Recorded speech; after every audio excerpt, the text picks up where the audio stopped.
Public representation act कहूची जड़े स्वाधीन विधायक जाइकरी गोटे दलर प्रार्थी कैंपेन करि परिबो नाही। ए प्रश्नटा जदि मनमोहन सामल को आगुरु पचरा जाइतांता जे आईन कहूची जड़े स्वाधीन विधायक कैंपेन करि परिबो नाही ताहले बहुत भलो हितांता। जदि सेठी जाइकरी बसुच सबु मीटिंग रे बस साजुच हेलिकॉप्टर जोटा झुलिकरी थिला जोथरे बड़ बड़ नेता अपेक्षा करथिले हमर जने चेयरमैन को आनिबे आपनकर गणमाध्यम रे धाई धाई किनी स्क्रोल चलला जे जने नुआपड़ार जने चेयरमैन आसी जॉइन करिवे। आपण जानिचंती हेलिकॉप्टर रखी गामुछा बेकरे पकई दीटा गामुछा हाथे धरी बड़ बड़ नेता अपेक्षा करथिले जे आमे चेयरमैन को चोरी की नहीं जीवु। चेयरमैन को आमे धन्यवाद देबु ओपन फोरम रे जे तार सेति सत्साहस थिला से नेग्लेक्ट कले कहले मु जीविनी से नवीन को संगे रहिले। एटा होची सत्य। आ ई जो प्रश्न आपण पचारले ए प्रश्नटा मनमोहन बाबू को जदि पचरा जाए जे आज्ञा गोटे स्वाधीन विधायक आईन तह कैंपेन करि परिबोनी जने रूलिंग पार्टी पई ताकू केमिति यूज करथिले तार उत्तर देले आपण जानि परिबे जे से सेठी व्यवहार करिथिले एठी तांगर व्यापारटा को बढ़ाइबा पा। धन्यवाद। हां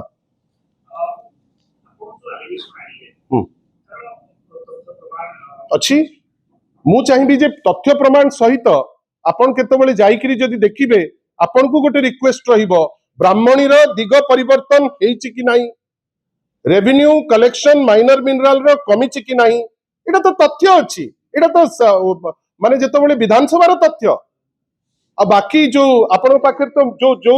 ऑर्डर रे मंत्रीकर स्त्री को काम दिया आइछि से ऊपर क्लैरिटी आ मुख्यमंत्री ओपन कॉन्फ्रेंस रे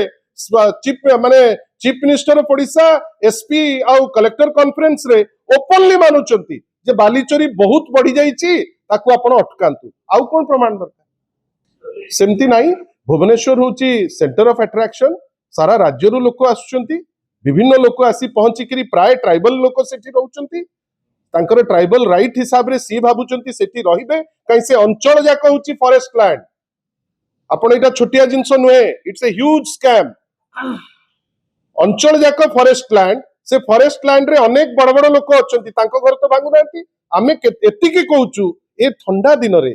आईन को प्रणयन कला बेले जदि कलेक्टर को रक्षा करि पारुचो पुरी रे जदि प्रभाती मैडम को रक्षा करि पारुचो पुरी रो घटना पई एठी तांको राती अधिया बाडे करी भांगिबार लाभ कोन हाईकोर्ट रो ऑर्डर अछि भांगिबा आमे दिग नै करी भांगिबा किंतु मनीष पणिया टिके न रखिले आमे केही पहुंची